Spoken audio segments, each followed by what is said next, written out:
क्या हम किसी मरे हुए इंसान को मौत के बाद दोबारा से जिंदा कर सकते हैं? इसे टेस्ट करने के लिए अर्ली 1900s में कुत्तों पर कुछ ऐसे एक्सपेरिमेंट्स किए गए थे जो किसी भी आम इंसान का दिल दहला देंगे। इस क्लिप पर जरा नजर डालिए। ये कोई जिंदा कुत्ता नहीं है, बल्कि एक मरा हुआ कुत्ता है जिसका कटा हुआ सर एक मशीन से कनेक्ट किया गया है, हार्ट और लंग्स की नकल करने वाली एक मशीन। अब यहां पर इस सीन में देखना, जैसे ही उस मरे हुए कुत्ते के मुंह पर साइंटिस्ट खट्टा साइट्रिक एसिड लगाते हैं, वो तुरंत ही उसे लिक करने लग जाता है। बट ये इकलौता रिस्पॉन्सिवनेस का सबूत उस मरे हुए कुत्ते में नहीं था। जब उसके आंखों पर लाइट मारी जाती है या आसपास किसी हथौड़े से टेबल को नॉक किया जाता है, तो वो उन स्टिमुलसेस पर भी रिस्पॉन्ड करता है, व्हिच जस्ट प्रूव्स कि वो कुत्ता सिर्फ बायोलॉजिकली ही जिंदा नहीं हुआ, बल्कि आसपास जो हो रहा है उसके बारे में कॉन्शियस भी था। लेकिन अब प्रश्न उठता है कि आखिर कैसे? I mean, ब्रेन, हार्ट और लंग्स के अलावा जिंदा रहने के लिए बाकी के ऑर्गन्स का भी तो प्रॉपर फंक्शनिंग जरूरी है। तो सिर्फ खून और ऑक्सीजन को देकर एक मरे हुए कुत्ते को आखिर जिंदा कैसे किया गया? और क्या ऐसे किसी एक्सपेरिमेंट को कभी इंसानों पर भी ट्राई किया गया? इफ यस, देन उनके साथ आखिर हुआ क्या? आज हम इन्हीं scientific experiments on the revival of dead के बारे में डिटेल में जानेंगे, क्योंकि हमारे सोसाइटी में ऐसे बहुत से केसेस होते रहते हैं। जैसे जस्ट अभी कुछ दिनों पहले बैंगलोर के एक पीजी में खुलेआम एक लड़की का मर्डर हो गया था। कभी बीच रास्ते में किसी की हत्या कर दी जाती है और देखने वाले कंफ्यूज हो जाते हैं कि करे तो करे क्या। कुछ लोग तो एक्शन नहीं लेते ये सोचकर कि कोई और ले लेगा, तब तक वेट करता हूं, या फिर कोई सोचता है कि एक्शन लेकर क्या ही फायदा है जब इंसान ऑलरेडी मरने ही वाला है। तो ऐसे में एक इंसान के पास एग्जैक्टली कितना समय होता है पीड़ित की जान को बचाने के लिए और उसे मौत के मुंह से निकालने के लिए, या मौत के बाद भी जिंदा कर पाने के लिए? बहुत ही जल्द आपके पास इन सवालों के भी जवाब होंगे। और उसी के साथ आज इस वीडियो से आप कुछ बहुत ही जरूरी लाइफ सेविंग स्किल्स भी सीखोगे जो आपको इमरजेंसी सिचुएशंस में बहुत ही काम आ सकते हैं। मौत का डर ये किसी भी इंसान के लिए सबसे अल्टीमेट डर होता है। और इंटरेस्टिंगली, इंसान को मरने के बाद जिंदा करने वाले एक्सपेरिमेंट्स ये उससे भी डरावने हुआ करते थे जिस दौर में साइंटिस्टों ने इन्हें परफॉर्म किया था। आज के ह्यूमन और एनिमल राइट्स के जमाने में इन्हें परफॉर्म करने का कोई सोच भी नहीं सकता। फिर आज से 100 साल पहले वाले दौर में ऐसी क्या खास बात थी कि साइंटिस्ट इन क्रूर एक्सपेरिमेंट्स को परफॉर्म करने के बारे में 2 बार नहीं सोच रहे थे?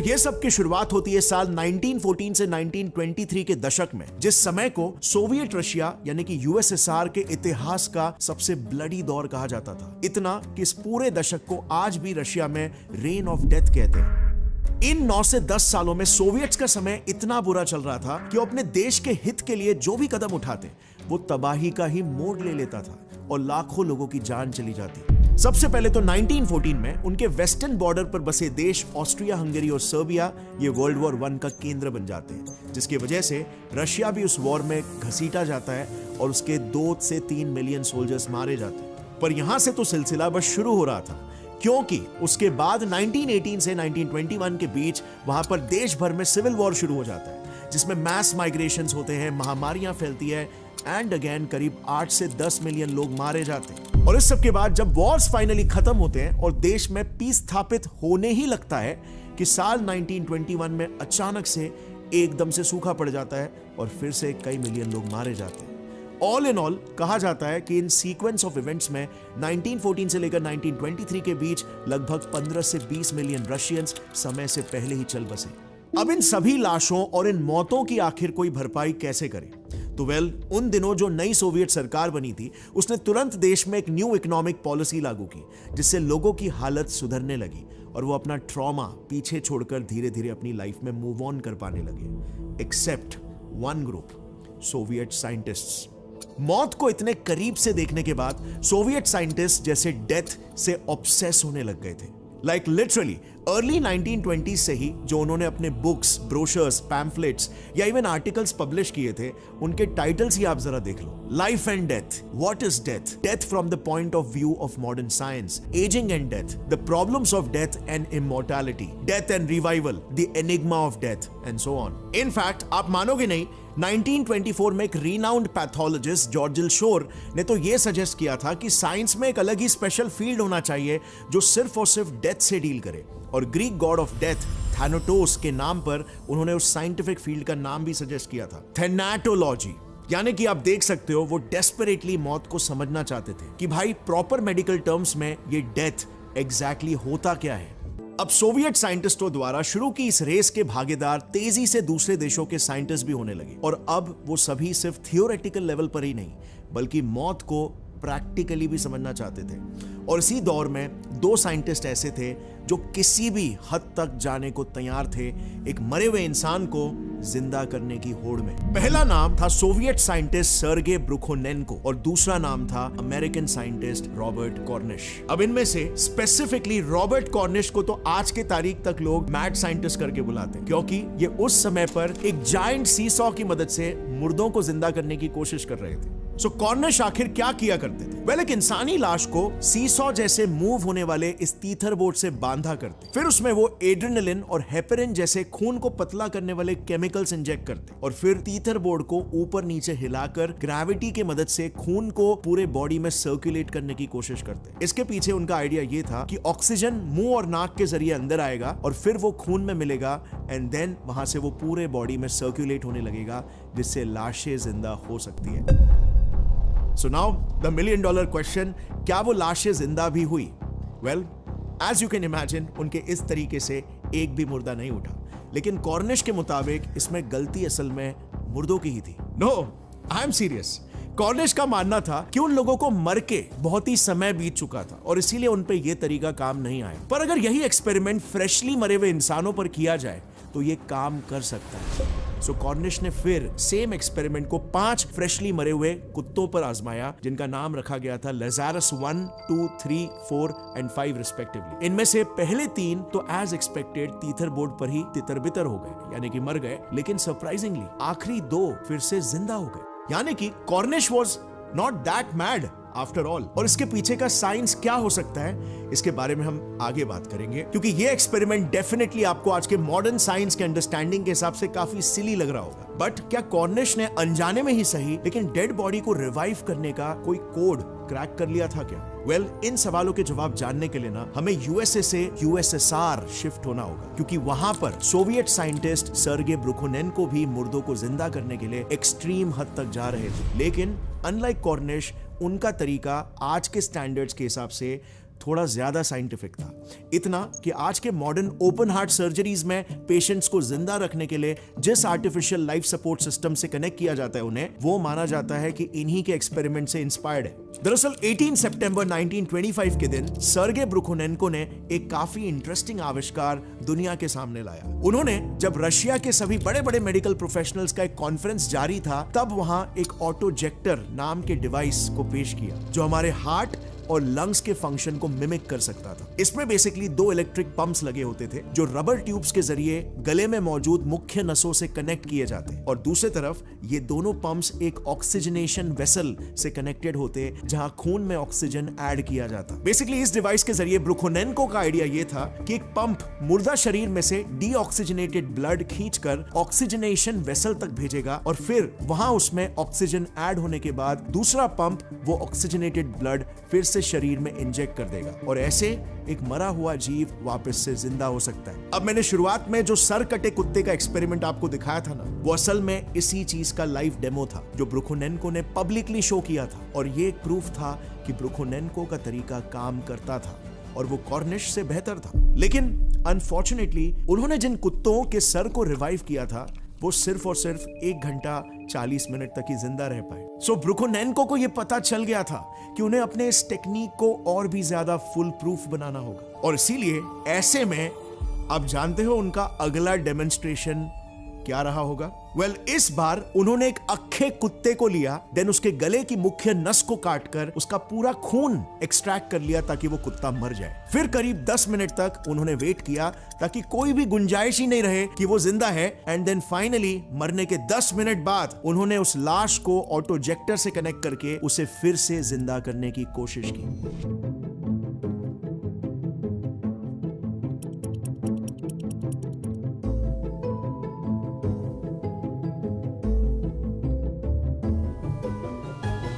एंड देन जरा ये फुटेज देखो, ये वही कुत्ता है जिस पर वो एक्सपेरिमेंट किया गया था। आप देख सकते हो वो पूरी तरह से रिकवर कर चुका है, एज इफ वो कभी मरा ही नहीं था। विच मीन्स उन्होंने एक पेशेंट को लिटरली मार के दोबारा से जिंदा करके बताया। अब ऑब्वियसली इस सक्सेस के बाद डेफिनेटली आप पूछोगे कि क्या ब्रुखोनेनको ने कभी इसे इंसानों पर ट्राई करके बताया क्या? वेल, मैंने एकेडमिक रिकॉर्ड्स में बहुत ढूंढने की कोशिश की, लेकिन मुझे पर्सनली इसका कोई भी डॉक्यूमेंटेड प्रूफ नहीं मिला। बट इस एक्सपेरिमेंट से एक बात तो बिल्कुल साफ हो गई कि अगर खून और ऑक्सीजन को सही मात्रा में किसी डेड बॉडी में 10 मिनट के टाइम विंडो के अंदर सप्लाई किया जाए तो उसे वापस से जिंदा किया जा सकता है। बट जरा सोचो, आखिर सिर्फ 10 मिनट के लिए कुत्ते को मरा हुआ क्यों रखा गया, उससे ज्यादा क्यों नहीं? और सेम चीज आपने मूवीज में भी देखी होगी, जिसमें कई बार डॉक्टर्स कहते हैं ना कि बस 10 मिनट पहले अगर पेशेंट को लाया होता तो जान बच सकती थी। प्लस आपने कई बार यह भी देखा होगा कि कोई अगर मर रहा होता है और ईसीजी मॉनिटर पर ऐसी स्ट्रेट लाइन आने लगती है तो डॉक्टर तुरंत एक इंजेक्शन निकालकर उसे लगा देता है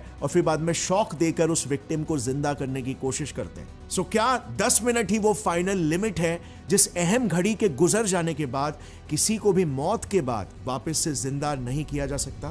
तो वेल, इस सवाल का जवाब देने के लिए ना हमें डेथ के प्रोसेस को ही सबसे पहले समझना होगा। डेथ कोई वन पॉइंट इवेंट नहीं होता, बल्कि एक प्रोसेस होता है जिसमें कुछ स्टेजेस होते हैं जिससे बॉडी गुजरती है। भले ही कोई इंसान की कॉन्शियसनेस एक झटके में चली जाए, वो अनकॉन्शियस हो जाए, बट मरते समय हर बॉडी उस डेथ के प्रोसेस से गुजरता ही है। तो देखो, जब कोई इंसान मर रहा होता है, स्पेशली अननेचुरल तरीके से, जैसे एक्सीडेंट हो गया, तो शरीर 4 मेजर स्टेजेस से गुजरता है। पहला है शॉक। एक्सीडेंट हुआ हो, कोई ऊंचाई से गिरा हो, किसी ने गोली मारी हो, या इवन अगर कोई पंखे से लटक कर मरा हो, इन एनी केस वो जो इनिशियल ट्रॉमा होता है ना, अगर वो सिग्निफिकेंट ब्लड लॉस कॉज करता है, या पंखे से लटकने के केस में ब्लड फ्लो को सिवियरली रेस्ट्रिक्ट करता है, या फिर ऑर्गन डैमेज कर देता है, तो फिर ऐसे में बॉडी उन इंजरीज की वजह से शॉक स्टेट में चली जाती है। इस स्टेट में बॉडी कोशिश करती है किसी भी तरह से हार्ट, लंग्स और ब्रेन, ये 3 वाइटल ऑर्गन्स तक एटलीस्ट कैसे भी करके खून पहुंचाए, और इसीलिए ऐसे टाइम पर विक्टिम का पल्स रेट तेज हो जाता है, बीपी ड्रॉप हो जाता है, और हाथ पैर जैसे नॉन वाइटल ऑर्गन्स पेल और ठंडे पड़ने लग जाते हैं, क्योंकि वहां का खून डाइवर्ट कर दिया गया। अब ये एक बहुत ही क्रूशियल स्टेज होता है,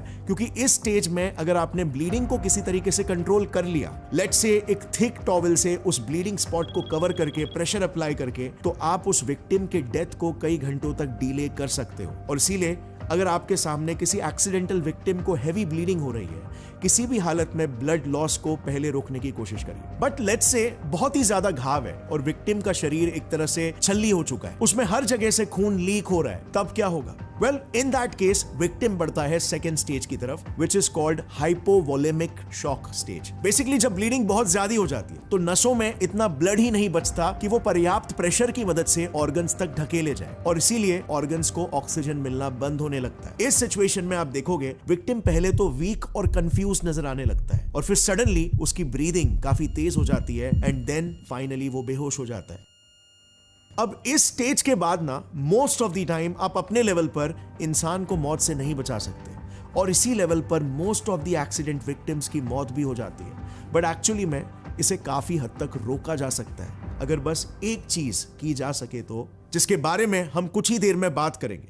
देखो, इस लेवल में एक इंसान सिर्फ हॉस्पिटल या मेडिकल फैसिलिटी में ही बच सकता है, क्योंकि उसे एक्सटर्नली एक्स्ट्रा ब्लड और ऑक्सीजन सप्लाई करना ही पड़ेगा। अगर ऐसा हुआ तो पेशेंट की मौत कुछ समय के लिए और डिले की जा सकती है और उसे उस क्रिटिकल आवर से बाहर निकाला जा सकता है। बट अगर ऐसा नहीं हुआ तो पेशेंट के सभी ऑर्गन्स के सेल्स ब्लड और ऑक्सीजन की कमी की वजह से धीरे धीरे मरने लगेंगे, और ऐसे में पेशेंट पहुंच जाएगा मौत के तीसरे स्टेज में, विच इज कॉल्ड क्लिनिकल डेथ। इसमें बेसिकली होता क्या है कि एक्सेसिव ब्लड लॉस से अगर सपोज हार्ट स्टॉप हो गया और ब्रीदिंग भी रुक गई, तो पल्स नहीं मिलती है और मॉनिटर भी ऐसे स्ट्रेट लाइन दिखाने लग जाता है, और इसीलिए स्टेज को टेक्निकली क्लिनिकल डेथ कहा जाता है, जब हार्ट बीट करना स्टॉप कर चुकी हो। अब जो ब्रुखोनेनको के एक्सपेरिमेंट्स में 10 मिनट के बाद कुत्तों को वापस जिंदा किया जा रहा था ना, वो एक्चुअली में इसी टाइप के डेथ से वापस लाया जा रहा था।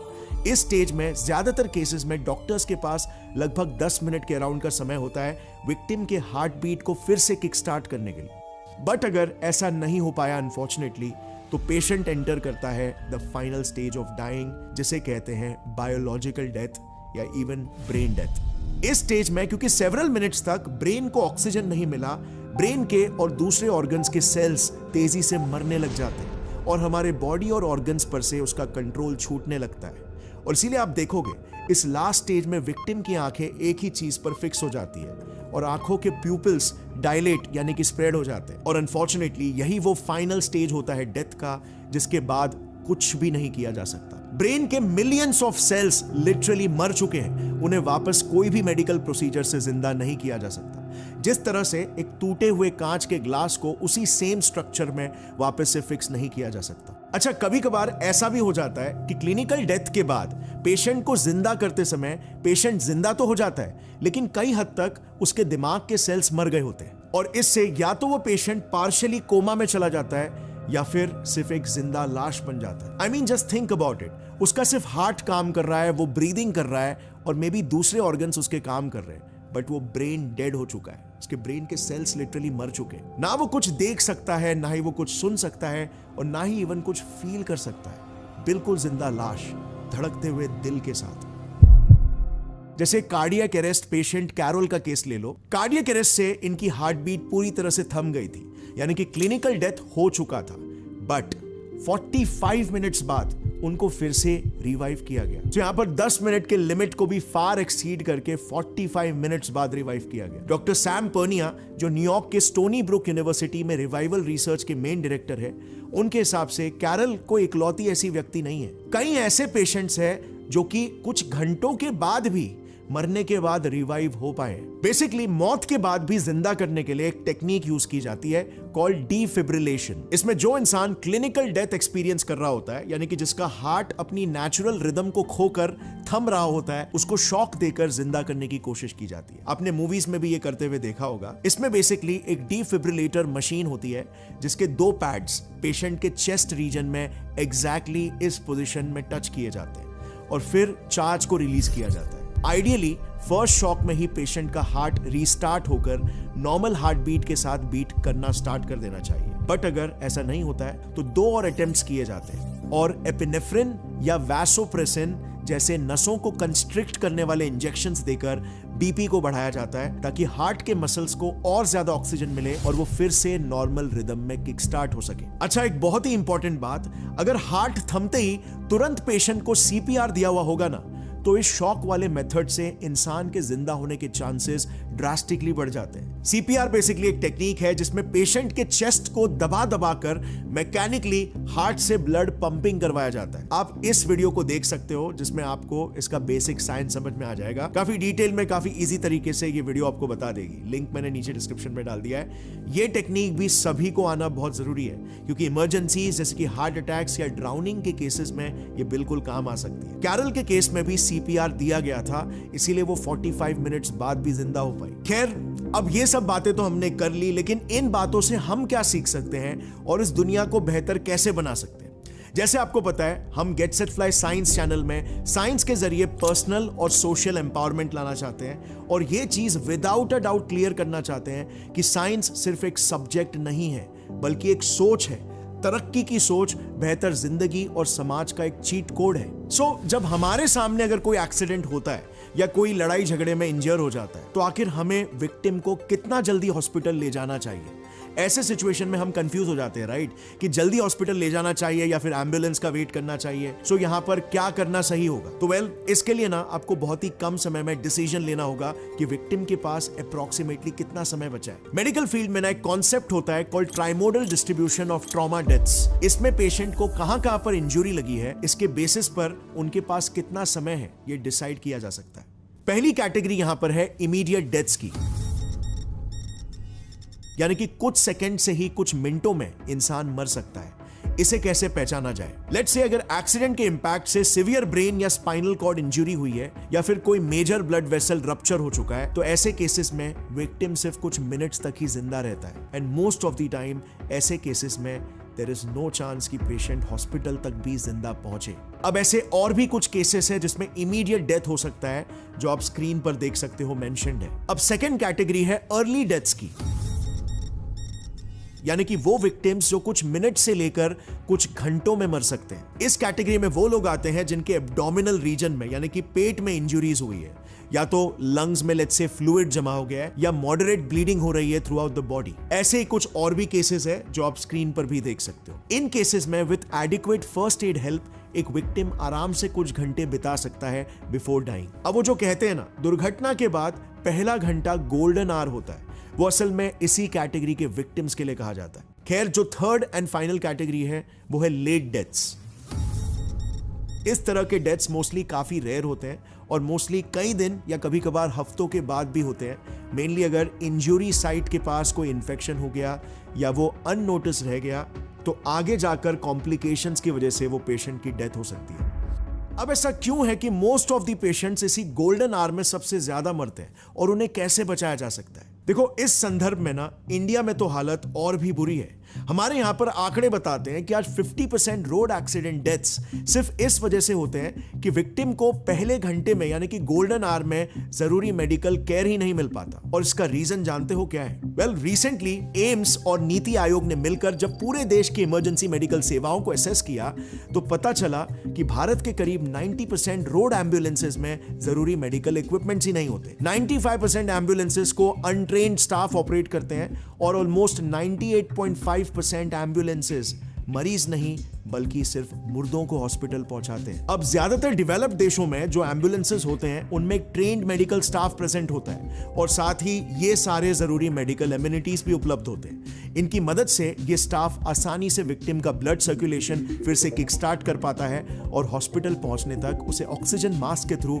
ऑक्सीजन भी सप्लाई करवाते रहते हैं। इस गोल्डन आवर में सबसे इंपॉर्टेंट चीज ऑक्सीजन और ब्लड ही होती है, जिससे क्लिनिकल डेथ को ड्रास्टिकली डिले किया जा सकता है और पेशेंट के जिंदा बचने के चांसेस काफी बढ़ जाते हैं। बट अनफॉर्चुनेटली इंडिया में ये facilities most of the ambulances में नहीं होती और कई लोग इन्फॉर्म भी नहीं होते कि वो विलिंगली ऑप्ट कर सके। और इंडियन सिटीज में ट्रैफिक ही इतना होता है कि सिर्फ नजदीकी हॉस्पिटल तक पहुंचने में भी आपको आधे से 1 घंटा लग जाता है। ये लिटरली इस सबसे अहम घड़ी में पेशेंट की जान के साथ खेलने के जैसा होगा और इसीलिए जितना पॉसिबल हो सके क्रिटिकल सिचुएशंस में हमेशा कंफर्म करके एडवांस लाइफ सपोर्ट एम्बुलेंस के लिए ही ऑप्ट करना चाहिए, जिसमें पहले बताए गए सभी लाइफ सपोर्ट फैसिलिटीज मौजूद हो।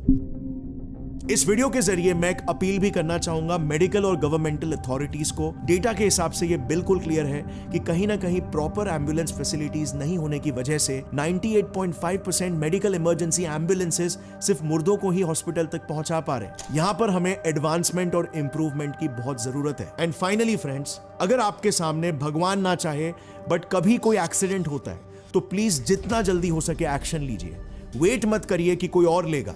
आप ये बात अच्छे से जानते हो कि गोल्डन आवर किसी भी विक्टिम के लिए कितना इंपॉर्टेंट होता है।